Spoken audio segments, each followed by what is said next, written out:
It is really great to be back with you again this morning. We have one of those really remarkable stories. Um, so many paintings, so many stories are shared about the experience that happens in Mark chapter 11. But before we get to Mark chapter 11, we're going to spend just a few minutes wrapping up chapter 10 in the Gospel of Mark. I want to take a moment to share with you this beautiful picture. These formations that emerged out of this lake centuries ago. I just want to thank Sherry for taking these fabulous pictures, and I hope you enjoy that someday. When you go to Nevada, maybe you'll get a chance. Some of these formations are like 10, maybe 15 feet tall, or even taller. So it's really a remarkable thing, especially on the South Shore. Again, thank you, Sherry, for just taking us there. So let's begin our conversation. Mark chapter 10 and chapter 11, we get an introduction to. It's a story of a blind man, which is a fairly short story, but then we have the triumphal entry as the next part of our conversation. So let's deal with blind Bartimaeus. In verse 46, the story begins this way. Then they came to Jericho, and as he was leaving Jericho with his disciples, and a large crowd, a blind beggar named Bartimaeus, son of Timaeus, was sitting by the road. When he heard that it was Jesus of Nazareth, he began to cry out and say, Jesus, son of David, have mercy on me. Now, it isn't just like he said that one time. It says he began to cry out and continued to cry out. Now, as we progress in this story, I just want to point out there's always someone who feels responsible for the behavior of other people. And you're going to meet that in this story. And it isn't a person. Notice what it says in verse 48. Many were sternly telling him to be quiet. But he kept crying out all the more, Son of David, have mercy on me. Now let's pause here for just a moment. If you wanted an illustration in the Gospel of Mark or any New Testament story about persevering in your prayer, of continually calling out to God, this becomes one of these really remarkable stories. In fact, his persistence in calling out Jesus bothered everyone around him to the point they're sternly, you might say they're kind of firmly telling him, would you just be quiet? It does not faze him. He is not going to relent. So what would the observation be here? What's driving this man? Have you heard of a thing called faith? He has deep conviction. He has absolute, profound, rich, full faith in who Jesus is and what Jesus is able to do for him. Now, I want you to pause and just think about that, because it is a fair question to say, how is my faith compared to blind Bartimaeus? Am I willing to prevail with Christ in my relationship, in my conversations, in my calling out, as this man was willing to do, to the point it irritated everyone around him? Now, I am not advocating you become irritating. I would say this is more of a personal conversation between you and God. But do not miss the strength of this man's faith. In verse 49, it reads, and Jesus stopped and said, call him here. Now, this would be quite a surprise to all those who were trying to shush him up. So they called the blind man, saying to him, take courage, stand up. He is calling for you. I just wish we could somehow capture the immense joy. Maybe there was a sense of uncertainty, but he jumped up. Notice what the scripture says. Throwing aside his cloak, he jumped up and he came to Jesus. I don't think this crowd would have any ability to stop him or to prevent him from coming directly into the presence of Christ. And I'm sure he had those who were willing to help him because, after all, he is a blind person. And he finds himself right into the presence of Christ. Now, what I find interesting about the Gospel of Mark is that Mark just takes this story and inserts it here. It's like there's no introduction to it. It's just that he happens to be here in this place where Jesus and the disciples are going, and Mark just bursts out of the nowhere with this remarkable story. Throwing aside his cloak, he jumped up and he came to Jesus. Verse 51. And answering him, Jesus said, "What do you want me to do for you?" Mark is an eyewitness. Keep that in mind. And he records these words for us. And the blind man said to him, "Rabboni, I want to regain my sight." Now, rabbi is part of that word. You can see that. Rabboni, however, when you use that term, it's actually a term of endearment. It's a word that clearly states that you are my master. But in English, the best way to translate Rabboni, you are my loving master. You are my compassionate master. You are my thoughtful master. It is a term of endearment. And not everybody uses this term, but blind Bartimaeus uses this term. It's that you are my loving master. And he goes like this, "Loving master, I would want to regain my sight." Now that's really an amazing request. That's a courageous request. It is an extraordinary request. Jesus said to him, "Go, your faith has made you well." Immediately, he regained his sight and began following him on the road. Now, if I included blind Bartimaeus' story in the Gospel of Luke, it would read more like this, that he began following him, proclaiming praises to his name. So there's this entourage. Maybe there's Jesus, the 12 disciples, this crowd, and maybe there's stragglers that are following, and at the back of that group would be this man who regained his sight, following Jesus through the streets and the roads, and he would be praising Jesus for his goodness towards him and healing his eyes that he may see.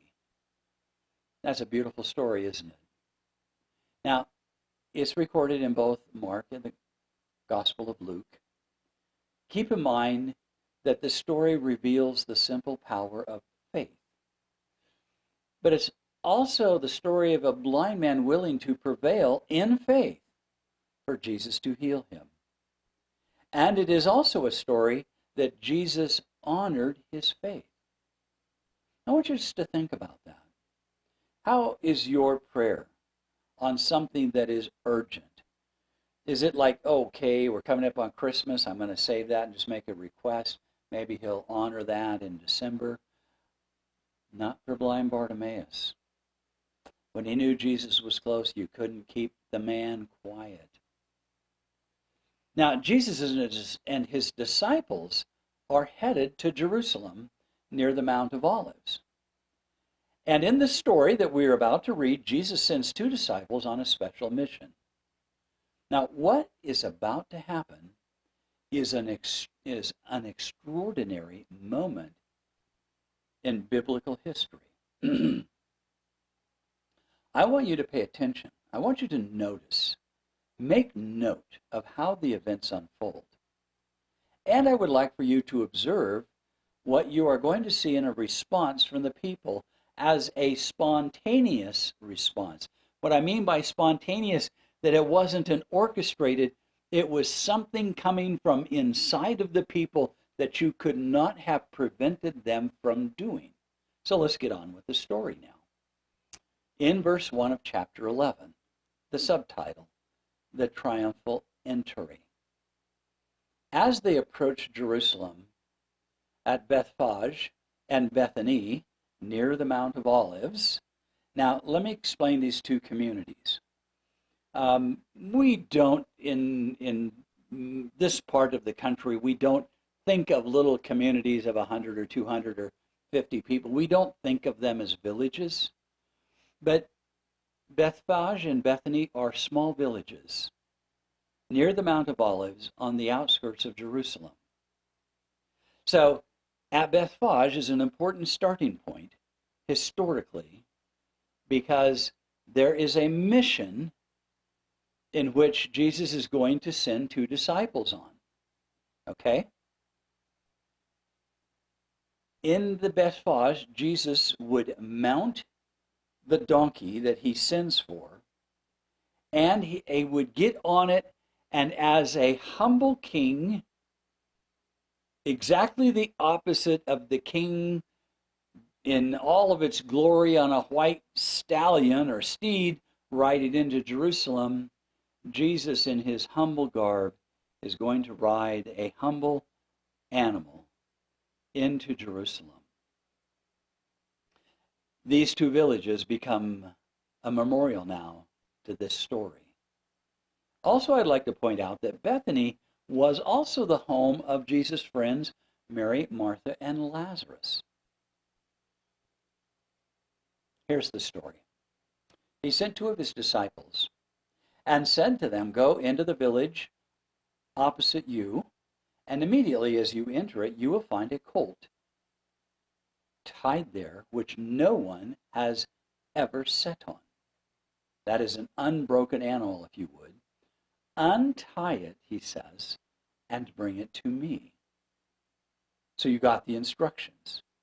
They're going to be strangers walking into the village. They're going to find a colt tied there. They're going to walk up and untie it. And then Jesus says these words. "If anyone says to you, 'Why are you doing this?' you say, 'The Lord has need of it.' And immediately he will send it back here to you."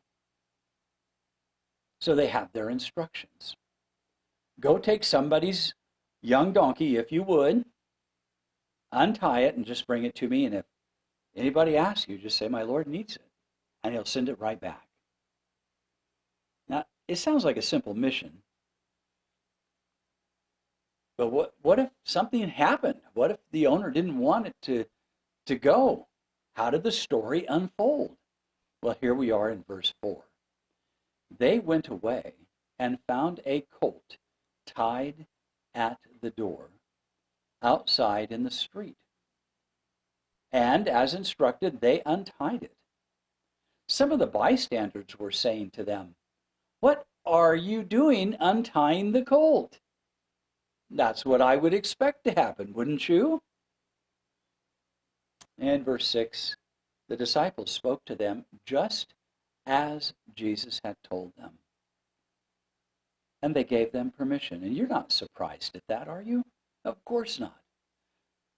This is one of those remarkable stories that Jesus has able to tell clearly exactly what would happen as the disciples go on this special mission. Now let's look at verse 7. They brought the colt to Jesus and put their coats on it, and he sat on it. Now here's really an amazing thing to me. it says that this particular animal had never been ridden. But I want you to observe that in the way Mark has told this story, that this donkey would allow Jesus to get on it and sit right on it without any issues whatsoever. What is it that Jesus knows that would calm the spirit of this unridden animal that had never been ridden before, to be the one animal to take the humble King Jesus into Jerusalem? Beautiful story. Notice in verse 8, and many spread their coats in the road, and others spread leafy branches, which they had cut from the fields. In Luke, it would tell you that they took palm branches and cut them, and they were laying their coats and their branches as Jesus rode this humble animal into the streets of Jerusalem. Now, you just need to keep in mind where we're at in the story. We're not that far away from the crucifixion of Christ. We are now witnessing Jesus as King of Kings and Lord of Lords on a humble animal riding into the city of Jerusalem. And notice what the people are doing. They're taking their coats, putting them in front of this small animal carrying Jesus. They're putting palm branches on the ground, but there is more to it than that. Those who went in front and those who followed. So notice a crowd has gathered. They're shouting, Hosanna, blessed is he who comes in the name of the Lord. Blessed is the coming kingdom of our father David. Hosanna in the highest. Now, if you want that song to grow into a greater story, you could look this story up in the Gospel of Luke as well, and you find the same documentation from Dr. Luke as he records the story. Picture this, if you would. An animal never having been ridden, and Jesus is making his entrance with palm branches and a crowd. And what is the crowd proclaiming? What is the truth that the Holy Spirit has revealed to them? Blessed is he who comes in the name of the Lord. Hosanna. Blessed is the coming of our father David. Hosanna in the highest. Blessed is the King who comes in the name of the Lord. Peace in heaven and glory in the highest. Now hang on. The people are doing this spontaneously. The crowd is growing. And look at the message that is being proclaimed to the known world in the city of Jerusalem of exactly who Jesus is, with nobody coaching them. Spontaneously proclaiming a message from heaven to earth. Exactly who Jesus is. Blessed is the King who comes in the name of the Lord. Peace in heaven and glory in the highest. Is Jesus your King of Kings and Lord of Lords? Verse 39, some of the Pharisees in the crowd said to him, Teacher, rebuke your disciples. But Jesus answered, if I tell you, if these become silent, the way Mark records the story, the stones will cry out. The way Luke records it, he says the rocks and stones would cry out. Now that's a really unusual statement, isn't it? But what is Jesus saying here? This message cannot be stopped. This proclamation cannot be prevented, no matter who you are, What is being witnessed in front of you is a manifestation of the powers of heaven at work in the hearts of this multitude. Now, what do the Pharisees want to do? As the self-righteous always do. They want to take control of the situation and say, hey, be quiet. Tell them to be quiet. Now, back up in the story we started with, blind Bartimaeus. What was the crowd that is now shouting Hosanna doing just in the previous story? Telling blind Bartimaeus to be quiet, calling out on Jesus. I think these stories are put together for a really important reason. And Jesus says, you can't keep some things quiet, folks. I tell you, if these become silent, the rocks and stones will cry out.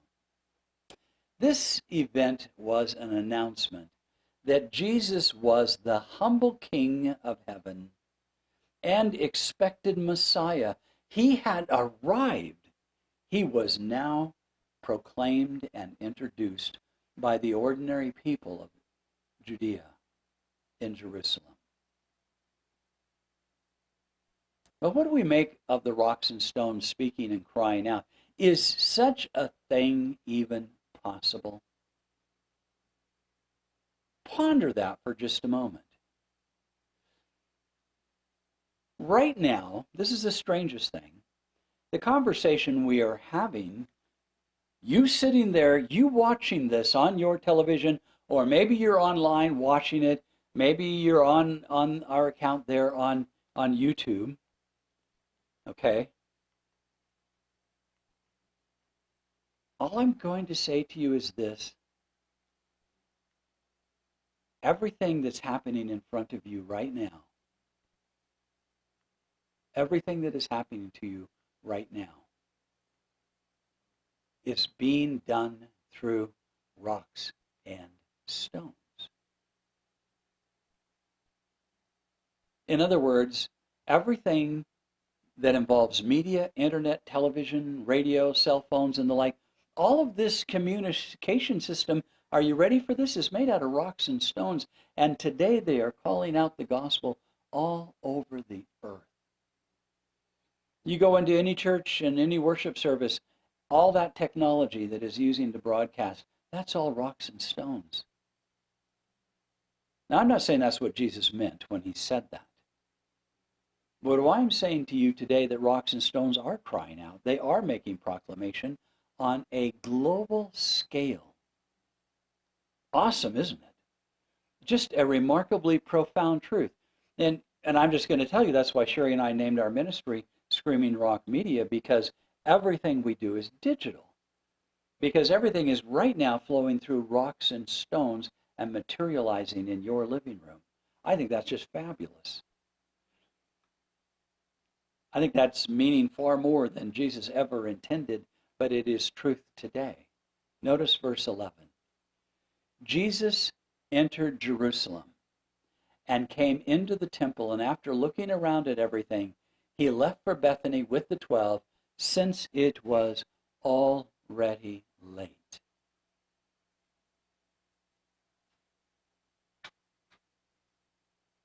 Now Mark just pops another story in out of the clear blue. I want to just walk you through this very short story. On the next day, when they had left Bethany, and by the way, Mary, Martha, and Lazarus live in Bethany, so he was visiting his friends, and when they had left Bethany, it says Jesus became hungry. Seeing at a distance a fig tree in leaf, he went to see if perhaps he would find anything on it.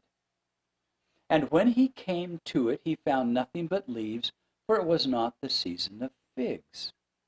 Now, let's pause here for just a moment. Jesus was hopeful that maybe somebody hadn't got all the figs. Maybe there could be something there. But there wasn't anything there.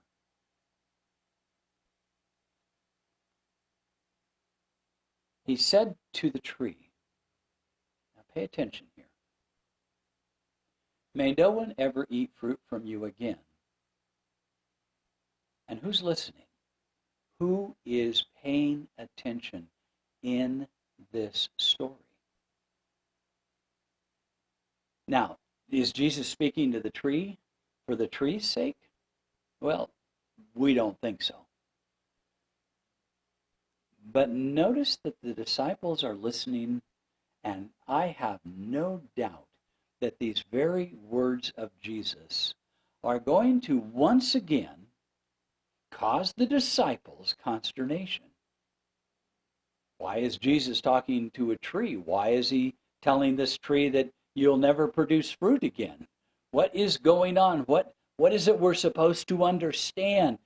And they spent quite a bit of their time in a bit of uncertainty, fully understanding everything Jesus had to say. Now, the wonderful part is we are out of time. So there is more to this story later. Jesus is going to once again, on a journey, walk past this tree. And one more time, the disciples will have an opportunity to learn. So review today. The faith of a man named Bartimaeus, who was blind, is healed. Jesus has arrived as King of Kings and Lord of Lords in exactly the opposite way that he was expected. And he speaks to a tree to teach something important to his disciples and to us that we will learn later. There's a lot of action in Mark chapter 11. We've got more to talk about. Can't wait to see you again. Notice this buffalo. That is just one big guy. I hope you enjoyed just that moment with him. Sherry, thank you. I hope you're blessed with our story today. Prevail.